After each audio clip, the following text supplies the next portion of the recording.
Be me, Christopher. Lead a compact dev team at a mid-tier tech company that actually functions. For a long stretch, everything lined up: interesting problems, fair pay, and a crew that knew what it was doing.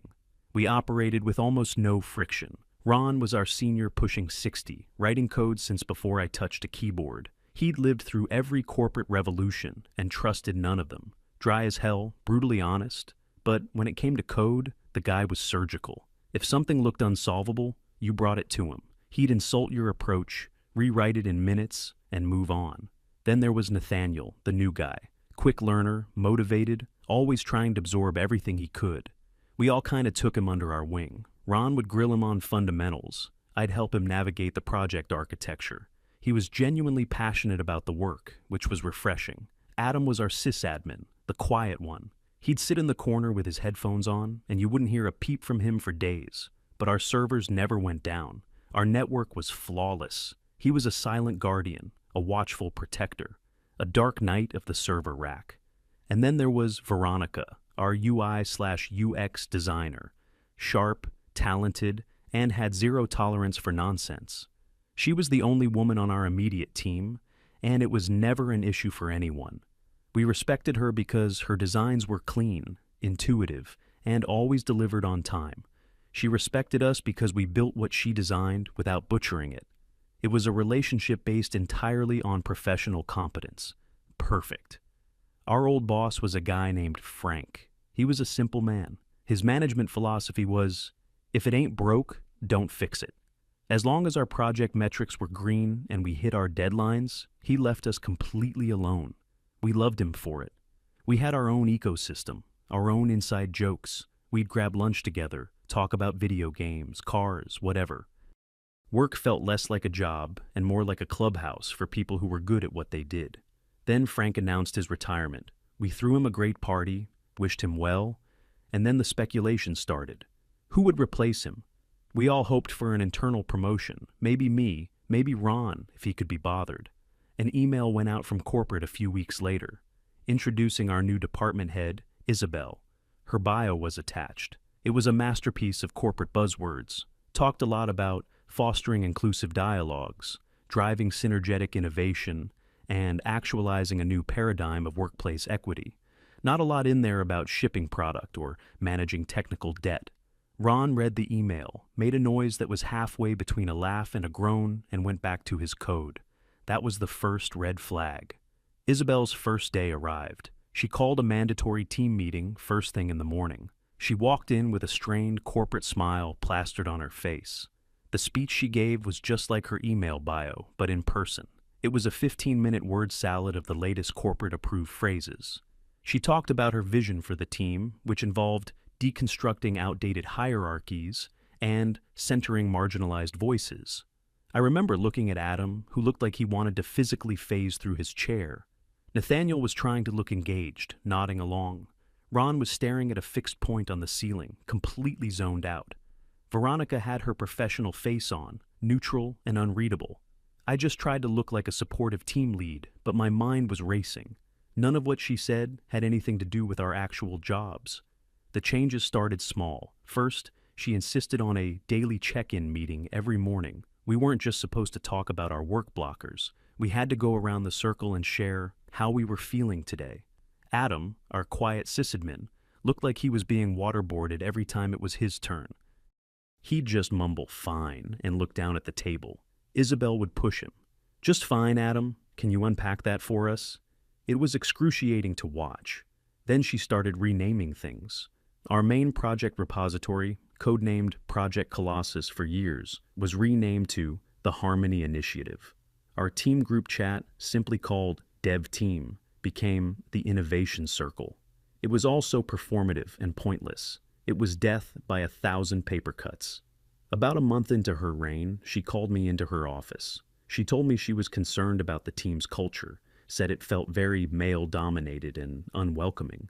I was confused. I mentioned that we had Veronica and that everyone seemed to get along great. She gave me a condescending smile, explained that having a woman on the team wasn't enough. The culture itself was the problem. It was too focused on merit and technical skill, which she claimed were concepts used to exclude people. I didn't even know how to respond to that. Our entire profession is based on merit and skill. She said we needed to focus more on soft skills and emotional intelligence. Then came the big one. An email landed in our inboxes. Subject: Mandatory Workshop, Unpacking Toxic Masculinity in the Workplace. It was scheduled for a Friday afternoon for 3 hours. Attendance was mandatory for all male members of the team. The email specifically noted, "Veronica is exempt from this training." The air in the office went cold. For the first time, it wasn't just some silly corporate nonsense. This felt targeted. This felt personal and accusatory. Nathaniel came over to my desk, looking worried. He asked if this was normal. I told him I had no idea. Ron just shook his head and muttered something about finding a new job. I thought he was joking at the time. The day of the workshop was grim. We all filed into a conference room. Isabel was there, along with a facilitator she had hired. The facilitator was one of her friends, a consultant who seemed to specialize in this stuff. For 3 hours, we were subjected to a lecture. We were told that things like being competitive, bottling up emotions, and valuing logic over feelings were all signs of toxic masculinity. We were apparently contributing to a hostile environment just by existing. The facilitator put up slides with vague, uncited statistics. There was a privilege walk exercise that was deeply uncomfortable. I spent the whole time just trying to stay quiet and get through it. But Ron, being Ron, couldn't help himself. During the Q&A, he raised his hand. He asked the facilitator how, specifically, his 30 years of experience writing stable, efficient code was a product of privilege. He wasn't aggressive, just genuinely asking for a logical connection.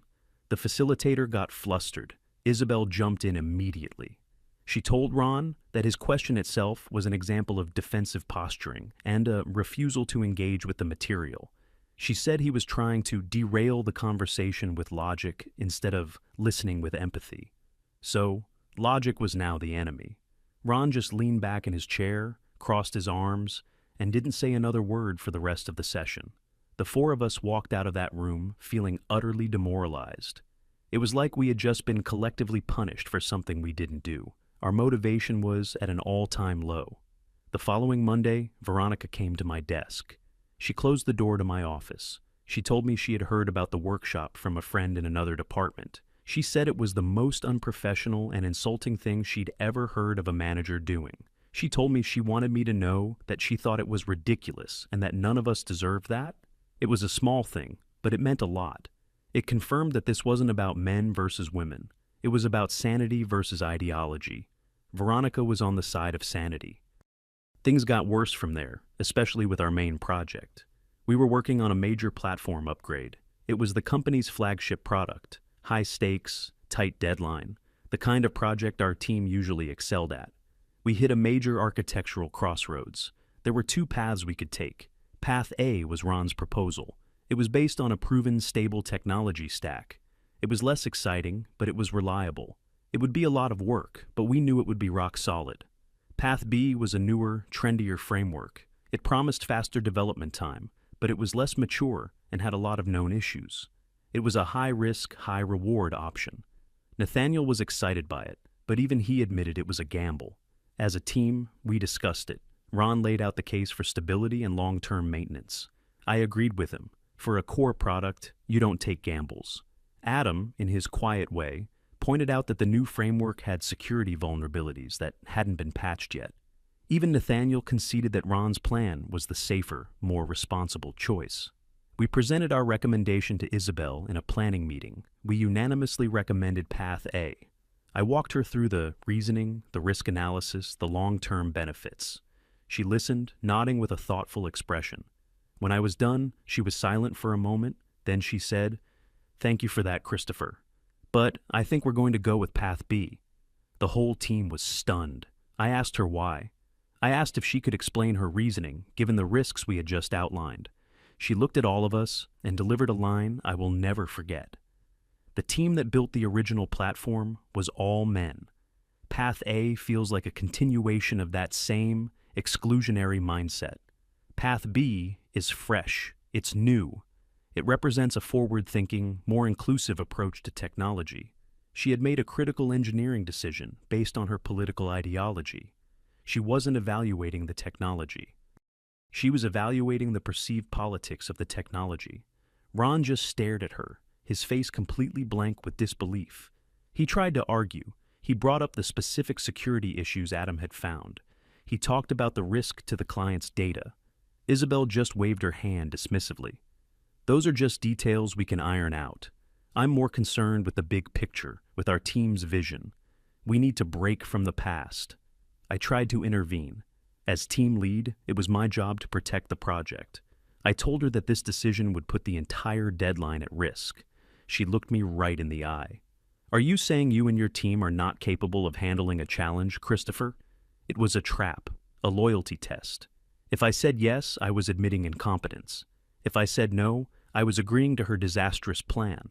I just said, we will do our best. The meeting ended. The decision was made. The mood in the office for the next few weeks was funereal. We were working on a project we all knew was doomed. We were building on a foundation of sand because our boss thought sand was more progressive than concrete. The work was a slog. Just as we predicted, the new framework was a nightmare. It was buggy, the documentation was terrible, and we spent more time fighting the tools than actually building the product. Nathaniel, who had initially been excited about the tech, was now the most stressed out. He felt responsible, even though it wasn't his decision. He was working 12-hour days just to keep up. Ron was apathetic. He did his work, did it well, but the passion was gone. He was just punching the clock. He had mentally checked out. Adam was getting hammered with support tickets because the unstable development environment kept crashing. Veronica was getting frustrated because she would design a feature, and we'd have to tell her it was impossible to build correctly with the broken tools we were forced to use. I spent most of my time in damage control mode, trying to shield the team from Isabel's constant meddling. She was now in full micromanager mode. She would hover over our desks, asking why we weren't using some new feature of the framework she'd read about in a blog post. She had no technical understanding, so we had to waste time explaining basic concepts to her. She started holding ideation sessions, where we were supposed to brainstorm more equitable code. We would sit in a room for 2 hours while she drew on a whiteboard, talking about how a login function could be less patriarchal. It was a complete and utter circus. Productivity plummeted. Morale was non-existent. The deadline was getting closer and closer, and we were falling further and further behind. I was working late one night, trying to refactor a piece of code that was falling apart for the 10th time. Ron was also there, packing up his desk. He came over to my cubicle and just stood there for a moment. He looked tired, more tired than I'd ever seen him. He told me he'd been with the company for 15 years. He said he'd seen good managers and bad managers, but he'd never seen a manager who was actively trying to destroy their own project out of sheer ideological vanity. He said, "This isn't a tech company anymore, kid. It's a social experiment, and I'm too old for this." He didn't say anything else. He just patted me on the shoulder and left. It was that moment that I knew this wasn't sustainable. Something had to give. The team was breaking. I was breaking. The golden age was over. We were in the trenches now, and the enemy wasn't a competitor or a technical challenge. It was our own boss. The project became a death march. Every day felt like wading through mud. The unstable framework Isabel had chosen was throwing errors we'd never even seen before. We spent half our time just trying to get the development environment to run properly, let alone write new code. Adam was constantly putting out fires. The staging server would crash randomly, wiping out hours of work. He started looking perpetually exhausted, surviving on coffee and sheer willpower. Nathaniel was taking it the hardest. He was the one who had researched the new tech.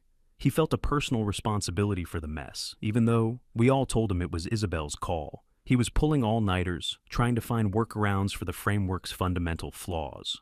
Ron had fully entered a state of Zen-like detachment. He would come in, write his code, push it, and leave at 5 p.m. sharp. He did exactly what was asked of him, nothing more, nothing less.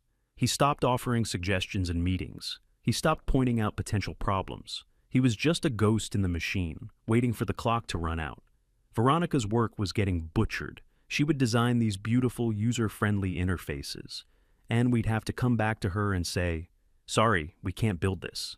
The framework was so restrictive that we had to cut corners everywhere. Rounded buttons became square. Smooth animations became clunky screen transitions. The product was starting to look and feel cheap, a pale imitation of her original vision. To her credit, she never blamed us. She knew where the problem was. She'd just sigh, say, "Okay, what can you build?" and go back to her design software to create a simplified, uglier version. Isabel, meanwhile, seemed completely oblivious to the technical reality. Her solution to our slow progress was more meetings. We had progress review meetings, synergy sessions, blocker breakdown meetings. Most of them were just her talking at us for an hour, showing us motivational slides she found online. She kept talking about agile methodology, but didn't seem to understand what it meant. For her, agile just meant she could change her mind about a major feature on a whim and expect us to implement it by tomorrow. During one particularly painful meeting, she asked why a certain feature was taking so long. I tried to explain, in simple terms, that the framework's data binding was inefficient and causing massive performance issues. She cut me off. She told me that she didn't want to hear excuses or technical jargon.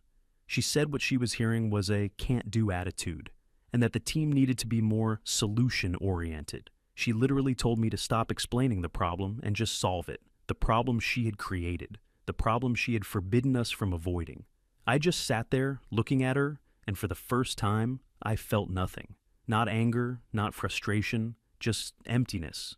The project was no longer a source of pride.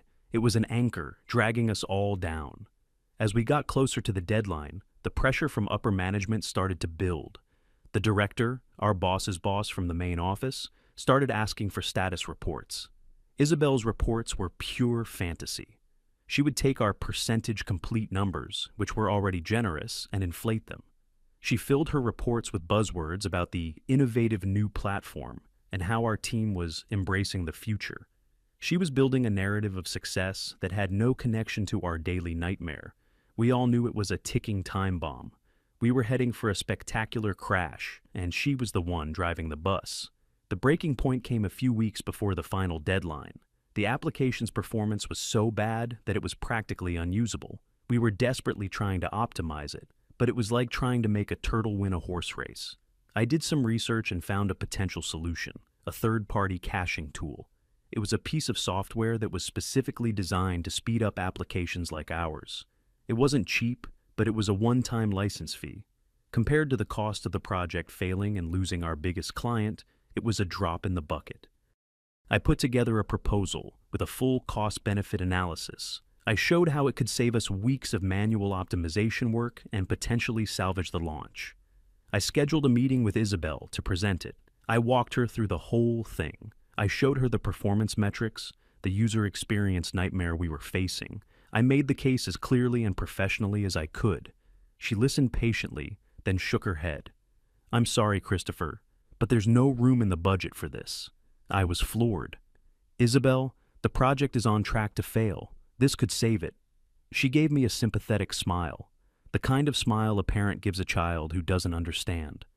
"We all have to tighten our belts. I'm sure you and the team can find a more creative in-house solution if you just think outside the box."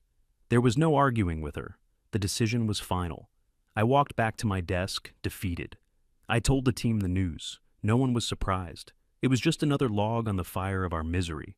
We were being asked to perform a miracle, with our hands tied behind our backs. The very next day, an email went out to the entire department. It was from Isabel. The subject line was, announcing the first annual Women in Tech Empowerment Meetup. My blood ran cold as I read it. It was an invitation to an all-day event she was organizing and hosting. It was scheduled to take place in our main conference hall the following week. The email detailed a full agenda: guest speakers, networking sessions, a panel discussion on breaking the silicon ceiling. And at the bottom of the email, there was a line that made me see red. A fully catered lunch and refreshments will be provided. The project was on fire. The team was burning out. We were being denied critical resources due to budget constraints. And she had taken that same budget and used it to fund her own personal political rally. She wasn't just a bad manager, she was a hypocrite. She had betrayed the project, and she had betrayed the team. I looked up from my monitor. Ron was staring at his screen, slowly shaking his head. Nathaniel had his face in his hands. Adam was just staring into space, completely motionless. I looked over at Veronica. She caught my eye and just gave me a look that said, "This is it. This is the end." I didn't say a word. I just packed my bag, stood up, and walked out of the office. I needed air. I needed to think. I walked for a while, just trying to process the sheer audacity of it, the disrespect, the complete disregard for our work, our effort, our stress. It was all for nothing. Our project was just a piggy bank for her activism. That evening, I created a new private group chat. I invited Ron, Nathaniel, Adam, and Veronica. I sent one message: "The bar down the street, tomorrow after work. We need to talk." Everyone replied with a simple "I'm in" or a thumbs up emoji. The next day at work was tense. No one talked about the email, but it hung in the air like a thick fog. Isabel was walking around beaming, telling everyone how excited she was for her event. She was completely oblivious. She had no idea what she had done. After work, we all met at the bar. We found a quiet booth in the back. For a few minutes, nobody spoke. We just sat there, nursing our drinks. I decided to break the silence. "So," I said, "I'm done. I'm updating my resume tonight. I can't do this anymore." Ron took a long sip of his beer and let out a dry chuckle. "You're a little late to the party, kid. I've had my resume out for a month. Had 2 interviews last week." I looked at him, surprised. The old cynic had actually been serious. Nathaniel looked up from his drink. His voice was quiet. "I started looking after that toxic masculinity workshop. I can't have that on my record. I can't work for someone who thinks logic is a thought crime." I glanced at Adam. He wasn't a big talker, but he just gave a slow, deliberate nod. That was his yes. Then everyone looked at Veronica. She took a breath. "I wasn't sure how to tell you guys," she said. "I got a job offer on Tuesday. I was planning on giving my notice tomorrow." A wave of relief washed over me. We were all on the same page. We had all independently come to the same conclusion. This place was a sinking ship, and we were all smart enough to be looking for the lifeboats. We weren't a team being broken apart. We were a team escaping together. We talked for another hour, sharing our frustrations, our stories of Isabel's incompetence. It felt good to finally say it all out loud. It was validating. Then, an idea started to form in my mind. It was a crazy idea, but it also felt right. "Wait a minute," I said. "Veronica, you have an offer. Ron, you're close. Nathaniel, Adam, and I are all actively looking. What if we don't just leave?" Everyone looked at me, confused. "What if we coordinate?" I continued. "What if we all find new jobs, and we all hand in our notice on the exact same day?" A slow grin spread across Ron's face. He understood immediately. "The project deadline is in 4 weeks, he said, the gears turning in his head. "If we all give our 2 weeks' notice, say, a week before the launch..." Nathaniel's eyes went wide. "She'd have a skeleton crew for the most critical phase of the project." "She'd have no one," Veronica corrected him. "We are the team. There is no one else. There's no one to hand the work over to." Adam, for the first time that night, spoke a full sentence. She would be completely, utterly screwed. The plan was born. It wasn't about revenge. It was about consequences. It was about holding a terrible manager accountable in the only way we could. We were going to show the company the true cost of putting an ideologue in charge of a technical team. The mood shifted instantly. The despair was gone, replaced by a sense of purpose. We had a mission. We spent the next 2 weeks in a state of covert operation. During the day, we were the same demoralized employees, going through the motions. But at night, we were a well-oiled job hunting machine. We reviewed each other's resumes. We sent each other job postings. We gave each other tips for interviews. I got an offer first, from a startup that seemed to value actual skills. Nathaniel got one a few days later from a bigger, more established company. Ron, with his decades of experience, had his pick of several offers and chose the one with the best work-life balance.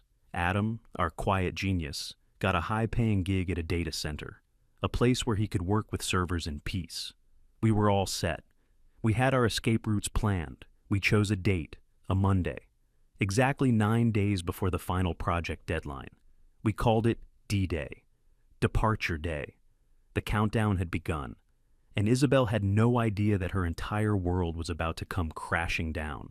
The week leading up to D-Day was the strangest of my professional life. It felt like the last week of school before summer break. Outwardly, everything was normal. We attended the pointless meetings. We stared at our screens. We pushed code that we knew was broken. But inwardly, there was this electric current of anticipation running through the team. We would pass each other in the hallway and share a subtle nod or a knowing look. It was our secret, our silent pact. Isabel was more insufferable than ever. Her empowerment meetup had been a huge success, according to her. She spent an entire morning meeting telling us all about it, showing us pictures of her and her friends networking and eating catered sandwiches. She was high on her own supply, completely detached from the smoldering wreck of her actual responsibilities. The project was now in a state of critical failure. Key features were either missing or non-functional. The performance was abysmal. The whole thing was held together with digital duct tape and hope. Isabel's solution was to demand we all work the weekend before launch. She sent out a calendar invite for a mandatory launch readiness hackathon. It was the final insult, forcing us to sacrifice our personal time to fix the mess she single-handedly created. None of us even bothered to decline the invite. We just ignored it. It wouldn't matter. D-Day arrived. It was a gray, overcast Monday morning. I woke up that day with a strange sense of calm. There was no anxiety, no dread, just resolve. I put on my best shirt, made sure my letter of resignation was printed neatly, and put it in my bag. I got to the office. The others were already there, all with the same quiet, focused energy. We had our usual morning check-in meeting. We went around the circle, sharing our feelings. Feeling productive, Ron grunted. Feeling focused, Nathaniel said. Fine, Adam mumbled. Ready to tackle the day, Veronica added. I said I was looking forward to a productive week. Isabel beamed at us. That's the spirit, team. I love this positive energy. With this attitude, we can overcome any obstacle. The irony was so thick you could cut it with a knife. We had agreed on the timing. After the meeting, one by one, I would go first. The meeting ended at 9:15 a.m. I walked back to my desk, picked up my letter, and walked over to Isabel's office. Her door was open. She was scrolling through her social media feed, smiling at her phone. I knocked gently on the doorframe. She looked up, her corporate smile snapping into place. Christopher, what can I do for you? I walked in and placed the letter on her desk, face up. Isabel, this is my 2 weeks' notice. I have accepted a position at another company. Her smile faltered. She looked at the letter, then back at me. A flicker of annoyance crossed her face. Well, she said, her tone dripping with passive aggression, this is certainly sudden. And not great timing with the launch so close. But if that's your decision, no one is irreplaceable. I just nodded. My last day will be in 2 weeks. I'll do my best to ensure a smooth transition. I turned and walked out of her office. As I walked past Ron's desk, he stood up. He had his own letter in his hand. He walked into her office without a word. I couldn't hear what he said, but I saw him place his letter on top of mine and walk out. Now Isabel was no longer annoyed. She was confused. She stood up and looked out of her glass-walled office, watching Ron walk back to his desk. Just as she was processing what happened, Nathaniel got up. He walked in and placed his letter on the small but growing pile. Isabel's mouth was slightly open now. The confusion was turning into disbelief. Then Adam, our silent sysadmin, made his move. He walked in, placed his letter down, and walked out, all without a single word. He was a ninja of resignation. Isabel was now staring at the pile of 4 letters. Her face was pale.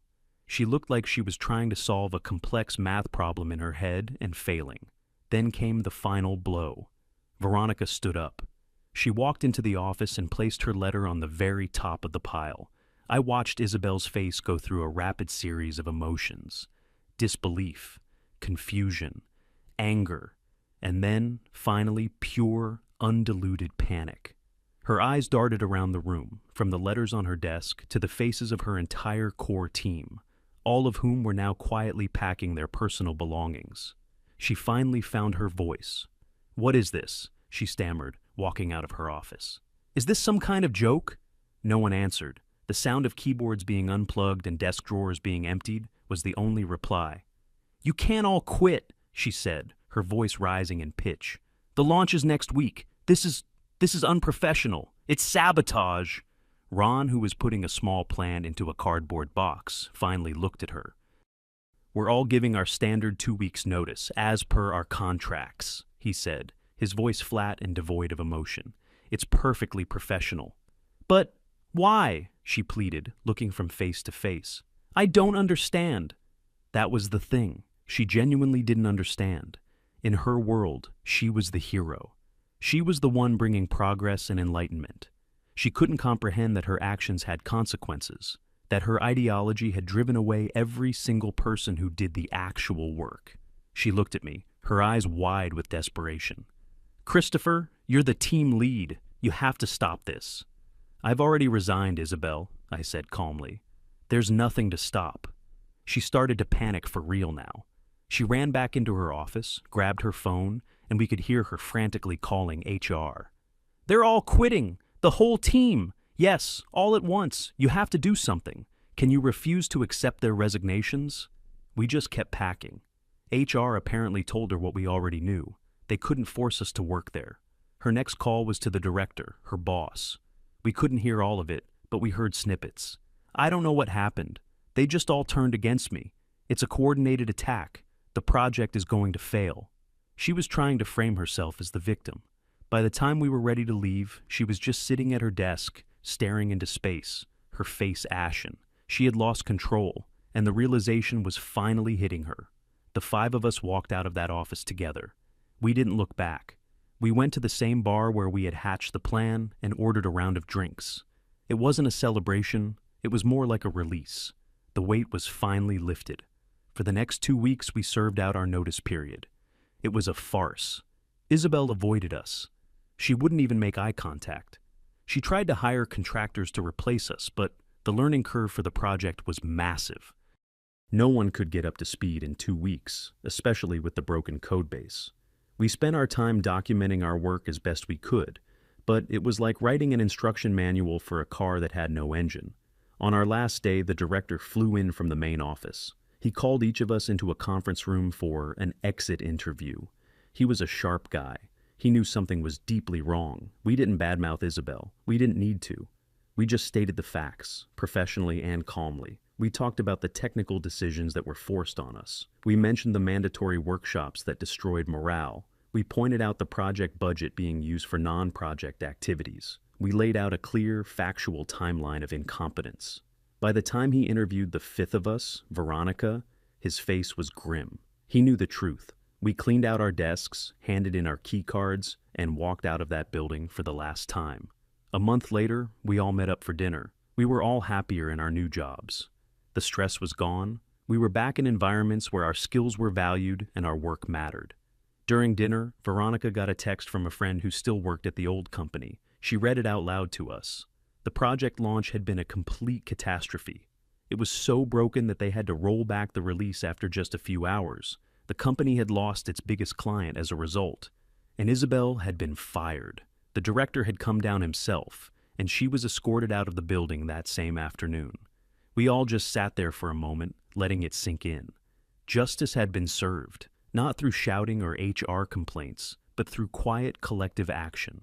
We had simply removed ourselves from an impossible situation, and the house of cards she had built came tumbling down on its own. We raised our glasses. Ron proposed a toast. "To competence," he said. We all drank to that.